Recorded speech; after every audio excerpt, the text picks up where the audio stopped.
तरी पण बरेचसे साबण आता चांगला पाऊस झाल्यानंतर तुम्ही बघू शकता बरेचसे सोयाबीन जे आहे ते अजून पण उतरते. तर व्हिडिओ बनवण्यामागचं कारण एवढंच की आपण जर बघितलं आज 15 दिवस उलटूनसुद्धा बरेचसे सोयाबीन जे आहे ते अजून उतरते. जी याच्यावर जास्त माती पडली असते किंवा जी कोरड्यात पडलेली ती सगळी सोयाबीन जी आहे ती आता हळूहळू उतरायला लागली. तर याच्यामागचं एकमेव कारण असं की मी जे आहे ते या सोयाबीनला सीड ट्रीटमेंट आपण बीज प्रक्रिया केली आहे. तर बीज प्रक्रिया केल्याने काय होतं की तुमची जी सोयाबीन आहे जी मातीखाली दडपत नाही, सगळ्यात महत्त्वाची पहिली गोष्ट. दुसरी गोष्ट अशी की कोरड्यात जरी पडले तरी तिथं कोणत्या प्रकारची कीड जी आहे ती त्याला खात नाही.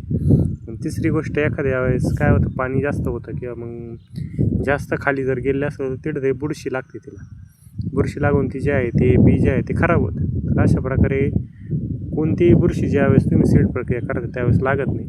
त्यामुळं हा बेनिफिट जो आहे तो तुम्ही दरवर्षी आपला सीड ट्रीटमेंट मी करतो त्यामुळं मला भेटतो. तर माझी सगळ्या शेतकरी मित्रांना विनंती आहे की तुम्ही नक्कीच सीड ट्रीटमेंट जे आहे ते या तुमच्या बीज प्रक्रिया सोयाबीनला करत चला. आणि तुम्ही बघू शकता सगळं आहे जी जी वरती पडलेली आहे ना ते सगळी आता उतरली.